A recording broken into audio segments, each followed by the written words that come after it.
it's Miss Mary with our Made Book Nook, and I've got some great titles to share with you today. The first one is Happy Easter.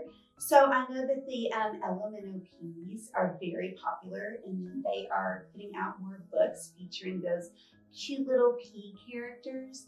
And this one is all about Easter and spring with some lovely, bright, colorful illustrations. Lots of rhyming in this book. Lots of letters and simple words that we can talk about and learn about. And happy spring traditions like eggs and new growth and rabbits. And look at all those baskets there at the end, or towards the end of the book. And on the back it says, Happy Easter, Happy Spring. What surprises will they bring? The next book I wanted to share with you is a toddler weaning story, Loving Comfort. This is written by Julie Dillamuth and illustrated by Vicki Pratt. And this is a lovely story about a nursing relationship between a mother and a son with illustrations and wisdom. And it is much for the moms as it is for the children who are learning about weaning. And here's another little description from the back. Mama's milk has always been a part of Jack's life. That's changing now that he's a toddler, and that's hard. But Mama's cuddling arms, lullaby voice, and thump thump heartbeat won't change, even when the milk is gone. And I'm excited because we recently, the Arkansas Department of Human Services donated us a book, and I think I shared it in a book nook, about nursing. An older sibling had lots of questions about a new baby sibling nursing.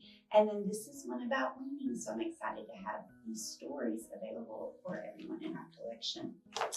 The next book is a funny book. You guys know I'm a sucker for humor in a kid's book. This one is titled Caboose, and it's been on some short lists for some awards already. It's written by Travis Jonker with pictures by Ruth Chan. And the main character is this very exuberant, very persistent, very dedicated, very vivacious hippo who loves being the first in the line, has figured out how to be first. I mean, I love to be first in line. Who doesn't, right? But then takes it a little too far and has to be the caboose. But just this hippo, I love this hippo. This hippo spends just as much time and dedication figuring out how to be the caboose as they had done figuring out how to be the line leader. And I'm sorry, our hippo is named Cedric. I forgot to mention that. I love that name, Cedric. There's some great physical motions to act out here and explore, like when Cedric's describing how he's become an expert at getting in line first. He talks about the fast walk, the slow run, the fast run, the shortcut. Oh my goodness, the shoulder tap and slide, the desperate plea, the arm gate, the crackerjack, the bippity pop, the tough mutter, the okie dokie, the slingshot, the barrel roll, the feral troll, the obstacle course. Cedric has figured it all out. So a fun book, one that you can act out, one whose illustrations you can definitely spend some time on, but also figuring out what to do and learning how to cope with new challenges and making it fun and not giving up. The next book today is titled I Am La Shiva, the Colorful Bus of the Indies. This is, let me show you the cover.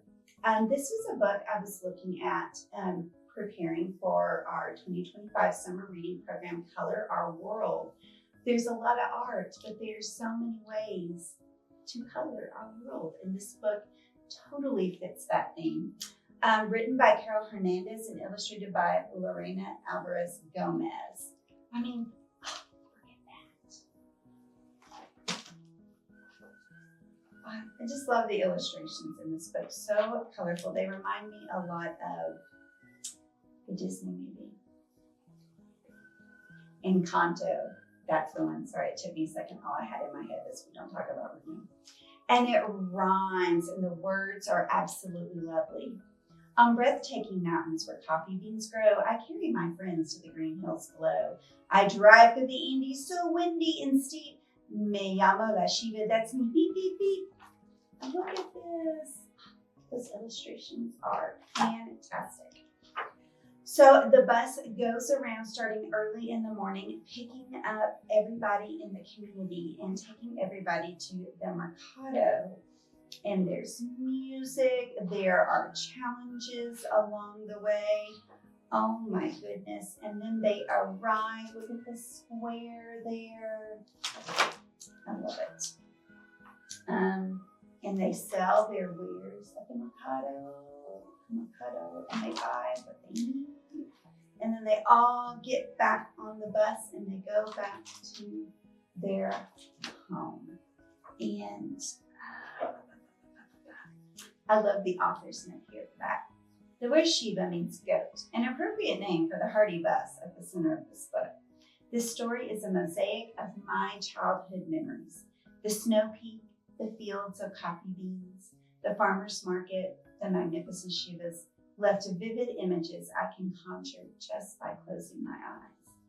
And if you want to read along with the author, you can visit her at carolita.com, KAROLITA.com. And I think that would be lovely because this story also has a beautiful rhythm, a beautiful rhyme, and does definitely introduce some words in Spanish.